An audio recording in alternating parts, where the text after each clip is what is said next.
మున్సిపాలిటీలో సంబంధించినటువంటి ఒక రంగారెడ్డి రూరల్ జిల్లా ఈ కార్యక్రమం ఇక్కడ జరుగుతూ ఉన్నది. మళ్ళీ ఈ కార్యక్రమంలో జిల్లా అధ్యక్షుడు రాజగోపాల్ గౌడ్ గారు, అదేవిధంగా మహేశ్వరం, మా ఎమ్మెల్యే క్యాండిడేటు మన రాష్ట్ర నాయకులు శ్రీరాములు యాదవ్ గారు, సుధాకర్ శర్మ గారు, దేవేందర్ రెడ్డి గారు, అదేవిధంగా అర్జున్ రెడ్డి గారు, అంతయ్య గారు, కృష్ణారెడ్డి గారు, రామకృష్ణారెడ్డి గారు, భిక్షపతి గారు, ముఖేష్ గారు, శ్రీరామ్ రెడ్డి గారు, మహిళా మా కార్పొరేటర్ రాధారెడ్డి గారు, హైందవి గారు, వెంకటరెడ్డి గారు, శంకర్ రెడ్డి గారు, పొలాన్ శంకర్ రెడ్డి గారు, అదేవిధంగా ఫ్లోర్ లీడరు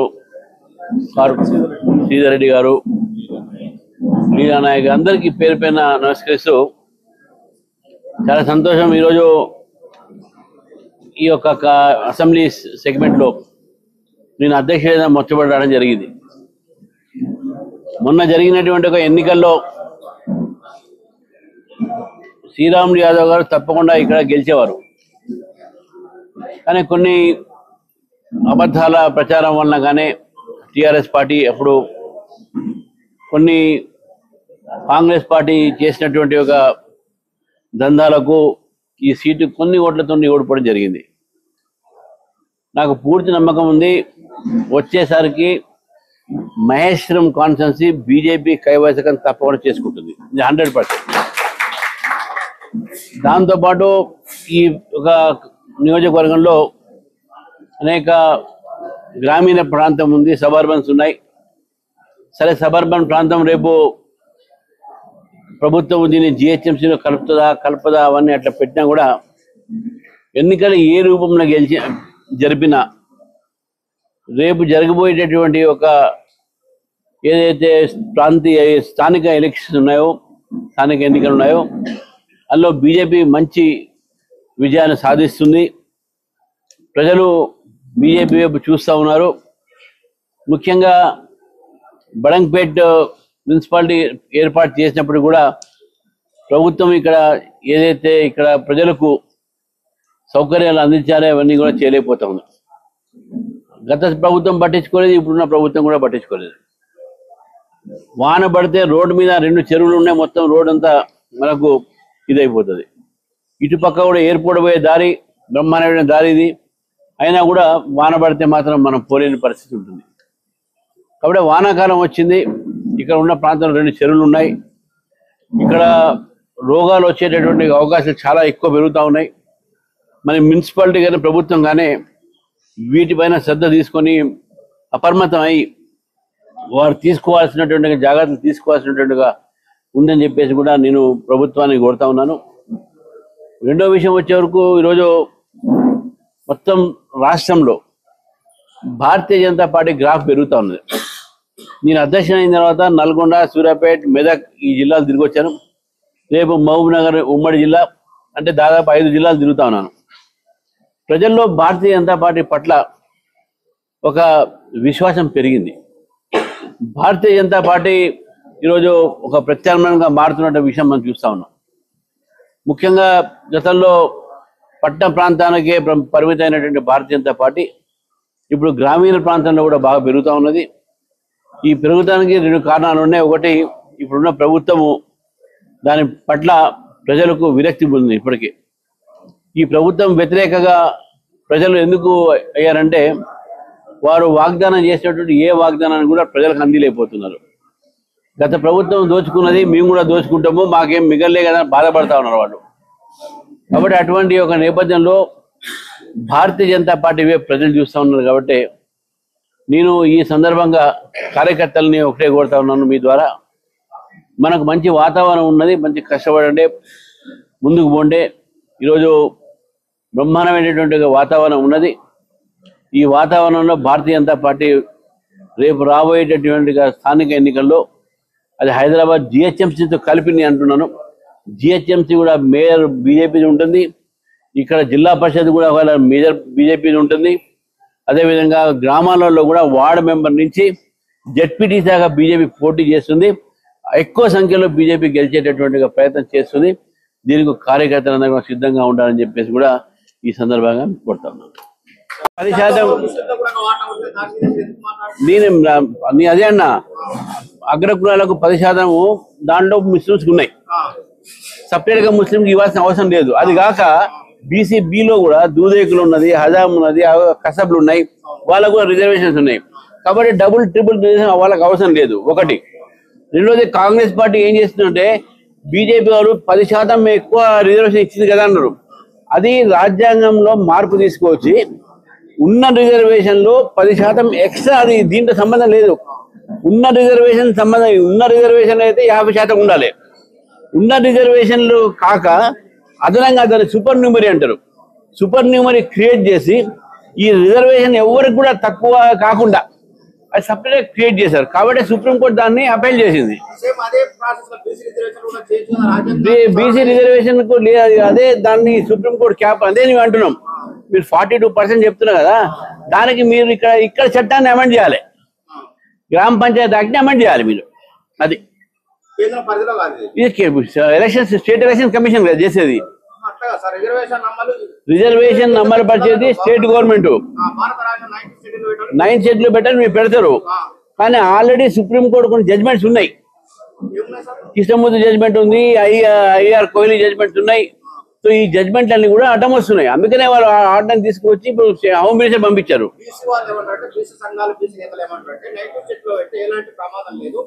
బీజేపీ చొరవ తీసుకొని 90 సీట్లు పెట్టి రాజ్యాంగం చట్టసభలో దాన్ని అమలు చేస్తే అయిపోతుంది కదా అంటున్నారు. ఆ సంఘాలు ఏం చెప్పినా కూడా మేము ఈ 42% రిజర్వేషన్ కు మేము ఫేవర్ గా ఉన్నాము, దాన్ని తగ్గించే సమస్య లేదు.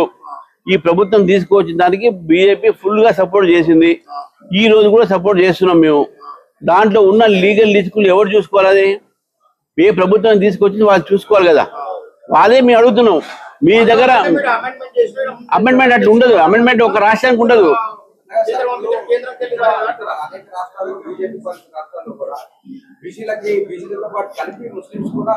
సేమ్ మన దగ్గర కూడా ఉంది కదా. లే మీరు అర్థం చేసుకోవట్లేదు. మన దగ్గర కూడా బీసీబీలో దూదేకులు ఉన్నారు కదా, అక్కడ అంతే ఉన్నది.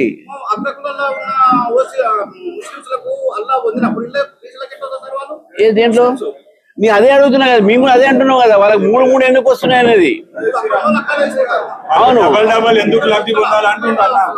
నేనేమంటున్నానంటే మీకు దూదేకులు అనేది బీసీబీలో ఉంది, దూదేకులు కసబు ఉన్న హజాం ఉన్నది. అది కాక నీకు అదనంగా 4% ముస్లిం రిజర్వేషన్ వేరే ఉంది. మరి అది కాక 10% ఈబీసీ ఉన్నది. ఈ 3 రిజర్వేషన్ మీకు ఎందుకు కావాలనేది అదే మేము అపోజ్ చేసేది. అట్లా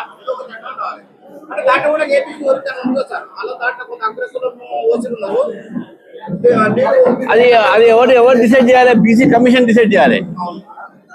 అది ఆల్రెడీ కొంచెం చేసి బీసీఈ కేటగిరీ పెట్టింది. మీరు ఏమంటారు అంటే బీసీఈ కేటగిరీ పెట్టిండ్రు, అది ఎడ్యుకేషన్ కు ఎంప్లాయ్మెంట్ కే, ఈ వార్డు మెంబర్లకు జిహెచ్ఎంసీ కాదు అది. కానీ వీళ్ళు ఏం చేస్తున్నారు, అది చరక తీసుకొని ఇక్కడ వాళ్ళకు కూడా సీట్లు ఇస్తున్నారు.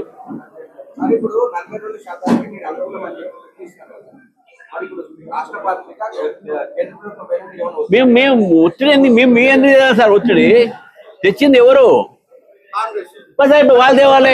వాళ్ళు లీగల్ రుచుకులు చూడాల్సిన బాధ్యత వాళ్ళది. అది చూడకుండా తెచ్చిరా బిల్లు అంటే ఎవరిని ఫూల్ చేస్తున్నారు? మీరు మాట్లాడింది కామారెడ్డి ఉన్నారు.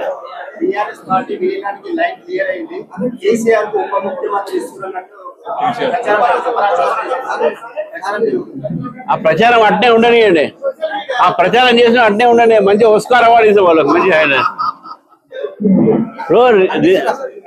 మీకు చెప్తానండి, రిజర్వేషన్ ఇష్యూస్ ఏదైతే ఉంటాయో దాంట్లో అంటే గతంలో అండి మీ మండల్ కమిషన్ వచ్చింది కదా, అప్పుడు మండల్ కమిషన్ వచ్చినప్పుడు ఇందిరాసాని కేసు అన్నట్టు ఉన్నది. ఆ ఇందిరాసాని కేసులో 2 జడ్జ్మెంట్లు వచ్చినాయి, ఇందిరాసాని 1 and 2. ఒక జడ్జ్మెంట్ లోనూ మన ఇది క్రీమీ లేయర్ పెట్టింది, ఒక జడ్జ్మెంట్ లోనూ 50% క్యాప్ దాటానికి వీల్లేదు అన్నారు. 2006లో కృష్ణమూర్తి కేసు కూడా వచ్చింది. ఆ కృష్ణమూర్తి కేసు కూడా ఏం చేస్తారంటే 50% దాటడానికి వీల్లేదు అన్నారు. ఇప్పుడు జయలలిత ఏదైతే నీకు 68% తీసుకొచ్చిందో అదేమైంది, 9th షెడ్యూల్లో పెట్టారు. 9th షెడ్యూల్లో పెట్టారు కానీ అది కూడా సుప్రీంకోర్టు పోయింది. అది ఆ సుప్రీంకోర్టు పెండింగ్ ఉన్నది. సుప్రీంకోర్టులో పెండింగ్ ఉంది. ఇంకా అది ఫుల్ కోర్టు ముందు రాలే. అది ఎప్పటికైనా రావచ్చు, అది ఏమని మనకు తెలియదు. ఇప్పుడు ఆ జడ్జిమెంట్ అది కాలే. ఇంకా ఇప్పుడు ఉన్నటువంటి ఇంకా ప్రొసీజర్లు ఏముందంటే, మీకు 2 జడ్జిమెంట్లు ఏవైతే ఉన్నాయో 9th షెడ్యూల్లో ఏది పెట్టినా ఇది రిజర్వేషన్ ఇష్యూ కాదు. ఇప్పుడు IR Kohli case land acquisition case, అది మీకు అర్థం చేయాలని చెప్తున్నాను. ఎందుకంటే మళ్ళీ దీని మీద రకరకాలైనటువంటి వాదనలు తెలవక అర్థం కాక కొంతమంది చేస్తున్నారు. కానీ దాంట్లో ఏమైతుందంటే 9th షెడ్యూల్ ఏది పెట్టినా నువ్వు అది జ్యుడిషియల్ రివ్యూ పోతుంది. అది ఇమీడియట్ గా సాల్వ్ కాదు, జ్యుడిషియల్ రివ్యూ పోతుంది.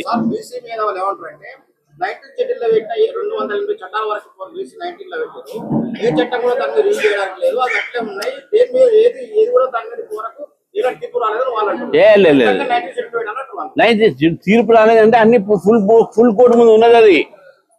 కాకపోతే ఏంటంటే తమిళనాడు కేసు ఒక దాంట్లోనే స్టే లేదు, మిగతా అన్ని కూడా జ్యుడిషియల్ రివ్యూకి పోయినాయి.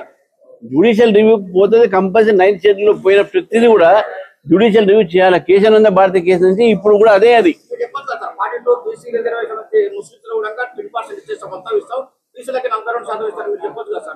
మేము చెప్పి వాళ్ళు తీసుకొచ్చి మేము సపోర్ట్ చేస్తాను. ప్రభుత్వం మాది కాదు కదా, మీరే చెప్తాం. వాళ్ళు చెప్పాలి, రేవంత్ రెడ్డి చెప్పాలి. ఆయన బీసీలకు మొత్తం ఇది అని చెప్తున్నాడు, మళ్ళీ దాంట్లో 10% ముస్లిం అంటున్నాడు. ఆయన ఎవరు ఇవ్వడానికి బీసీల సీట్లు? బీసీలకు రావాలి. బీసీల సీట్లు బీసీలకు రావాలి 42% లో. అది ఉన్నది కదా, వాళ్ళ అగ్రగల వాళ్ళు 2 క్లెయిమ్ చేస్తున్నారు కదా, అందుకనే మేము ఆబ్జెక్షన్ పెడుతున్నాం కదా. వాళ్ళు ఉన్నారు కదా, అదే కదా బాధ. మీకు అర్థం కావట్లేదు. ఇప్పుడు 50 సీట్లు ఎంఐఎం ఉంది, 50 సీట్లు మనం బీసీలకు ఉంది. ఈరోజు 35 మంది ముస్లిమ్స్ ఉన్నారు దాంట్లో. ఎట్లా వస్తారు దాంట్లో? బీసీలకు అన్యాయం జరగదు అక్కడ. అది అడగాలి ముందు మీరు. చలో.